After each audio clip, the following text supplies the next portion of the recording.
Super star Rajinikanth அவர்களை பற்றி இளைய தளபதி விஜய் அவர்கள் கூறியதை தற்பொழுது காண்போம். சின்ன வயசுலிருந்தே நான் ரஜினி ரசிகன். வாரத்தில் 4 நாள் ஸ்கூலுக்கு போனால் 3 நாள் ரஜினி படம் பார்த்துட்ருப்பேன். எனக்கு 5 வயசாகி இருக்கிறப்ப ரஜினி சாரோட அன்புக்கு நான் அடிமை படம் ரிலீஸ் ஆச்சு. எப்படியாவது படம் பார்த்துடணும்னு ஆசை.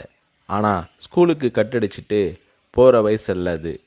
அதனால் நான் என்ன பண்ணினேன்னா, அப்பா ஷூட்டிங்க்கு போன உடனே எங்கள் அம்மா கிட்ட ரொம்ப அடம் பிடிச்சி மேட்னி ஷோவுக்கு போயிட்டேன். மேட்னி ஷோ பார்த்துட்டு வெளியே வந்ததும் திரும்பவும் ஈவினிங் ஷோ பார்க்கணும்னு அடம் பிடித்தேன். ஒரு போடு போட்டு வீட்டுக்கு கூட்டி வந்து விட்டாங்க. அங்கிருந்து நேரே சுரேந்திர மாமா வீட்டுக்கு போனேன். அவருக்கு நான் செல்லப்பிள்ளை. என்னடா திடீர்னு வந்திருக்கேன்னு கேட்டார். அன்புக்கு நான் அடிமை படம் பார்க்கணும்னு சொன்னேன். என்னடா திடீர்னு வந்து சொல்கிறானாரு. இல்லை, கண்டிப்பாக போகணும்னு சொன்னேன். சரி வா, அம்மா கிட்ட போய் சொல்லிட்டு போகலாம்னாரு. இல்லை, அம்மா கிட்ட சொன்னால் திட்டுவாங்க.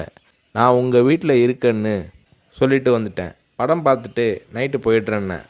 அதே மாதிரி சுரேந்திரர் மாமா கூட போய் 2வது தடவையாக படம் பார்த்துட்டு வீட்டுக்கு வந்துட்டேன்.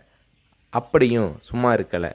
ஷூட்டிங் முடிஞ்சிட்டு 9 மணிக்கு அப்பா வந்தார். வாடா சாப்பிடலாம்னாரு. எனக்கு பசி இல்லைன்னு முகத்தை திருப்பிக்கிட்டேன். கோபமாக இருக்கிற மாதிரி நடிப்பு காட்டினேன். இல்லை, சாப்பிட்டு தான் ஆகணும். உன் ப்ராப்ளம் என்னன்னு சொல்லுனாரு. அன்புக்கு நான் அடிமைக்கு கூட்டிகிட்டு போனால் சாப்பிட்றேன்னு சொன்னேன். சாப்பாட்டை பரிமாறிக்கிட்டு இருந்த அம்மா என்னை பார்த்து, அட திருடா, என் கூட வந்து அந்த படத்தை மேட்னி ஷோவில் பார்த்துருக்குற மாதிரி முறைச்சி பார்த்தாங்க. சரி வந்து சாப்பிடுனாரு. சாப்பிட்டு முடித்ததும் நைட் ஷோவுக்கு கூட்டிகிட்டு போனார்.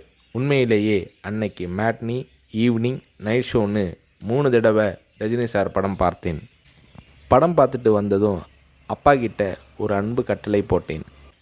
நாளைக்கு நான் ரஜினி சாரை பார்க்கணும், அவர் கூட நின்று ஃபோட்டோ எடுக்கணும்னு சொல்லி அப்பாவோட கழுத்தை கட்டி பிடிச்சிக்கிட்டேன். அடுத்த நாள் காலை நானும் என்னோடய ஃப்ரெண்ட் கார்த்திக்கும் அப்பா கூட போனோம். ரஜினி சார் வாகினி ஸ்டுடியோவில் ஏதோ ஒரு ஷூட்டிங்கில் பிஸியாக இருந்தார். நான் ரஜினி சாரை நேரடியாக பார்க்கிறது அதுதான் முதல் தடவை. எப்படி ரஜினி சார்கிட்ட பேசுகிறதுன்னு பயந்துக்கிட்டு இருந்தேன். அவர் கூட்டிகிட்டு போய் அன்பாக பேசினார். அப்படியே என்னை தன்னோட மடியில் உட்கார வச்சுக்கிட்டு என்ன படிக்கிறேன்னு கேட்டார். சொன்னேன், நான் உங்கள் கூட நின்று ஃபோட்டோ எடுக்கணும்னு சொன்னேன். சிரிச்சுக்கிட்டே என் கன்னத்தை தட்டி கொடுத்து எங்களை அணைச்சிக்கிட்டு ஃபோட்டோவுக்கு போஸ் கொடுத்தார். என்னால் மறக்க முடியாது அந்த இனிய நாளை, அவரது அன்பான அரவணைப்பை. வீட்டுக்கு வந்ததும், அப்பா நீங்கள் பெரிய டைரக்டர்னு சொல்கிறாங்க, ஆனால் என்னால் உங்களை டைரக்டராக ஏற்றுக்க முடியாது. எப்போ எங்கள் தலைவர் ரஜினியை வச்சு டைரக்ட் பண்ணுறீங்களோ அன்னைக்கு தான் உங்களை டைரக்டராக ஏற்றுக்குவேன்னு சொன்னேன். அப்பா என்னை பார்த்தாரு. ஒரு ஹிந்தி படம் டைரக்ட் பண்ணுறதுக்காக எங்கள் அப்பா பாம்பே போனார். எனக்கு ஹாலிடேங்கிறதால நானும் அம்மாவும் கூட போயிருந்தோம். மும்பையில் இருந்த ப்ரொடியூசர் பூர்ணச்சந்திர ராவ் எங்கள் அப்பாவுக்கு ஃபோன் பண்ணி கூப்பிட்டதும் அப்பா அவரை பார்க்க போனார். வரும்போது ரொம்ப சந்தோஷமாக இருந்தார். ஹோட்டலுக்கு வந்ததும் என்னை கூப்பிட்டு, விஜய், நான் டைரக்டர் ஆயிட்டேனாரு. ரஜினி சாரை நடிக்க வச்சு டைரக்ட் பண்ண போகிறேன்னாரு. அந்த படம் தான் நான் சிகப்பு மனிதன். நீங்கள் நம்புறீங்களோ இல்லையோ, அந்த படத்தை நான் 17 தடவை பார்த்தேன்.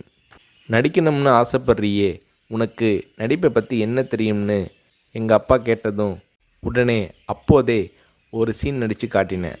அது என்ன சீன் தெரியுமா? அண்ணாமலை படத்தில் ரஜினி சார் பேசிய பெரிய டைலாக் சீன். நான் ரஜினி ரசிகனாக இருந்ததால் அவரோட பல வசனங்களை மனப்பாடம் பண்ணி வச்சுருந்தேன். அதில் ஒரு வசனம்தான் எனக்கு உதவியது. ரஜினி சார் சரத்பாபுவை பார்த்து தொடையில் தட்டிக்கிட்டு கோபமாக பேசுவாரே, அந்த வசனத்தை நான் பேசி நடிக்கிறத கொஞ்ச நேரம் அப்படியே கூர்ந்து கவனிச்ச எங்கள் அப்பா என்னை பக்கத்தில் கூப்பிட்டு, நாளைக்கு உனக்கு மேக்கப் டெஸ்ட் எடுக்கிறேன்னாரு. அவர் அந்த வார்த்தைகளை சொல்லி கை குலுக்கியதும் எனக்கு சிறகு முளைச்சி ஆகாயத்தில் பறக்கிற மாதிரி எல்லையில்லாத மகிழ்ச்சி பொங்கியது என்று நடிகர் ரஜினி அவர்களை பற்றி இளைய தளபதி விஜய் அவர்கள் கூறுகிறார்.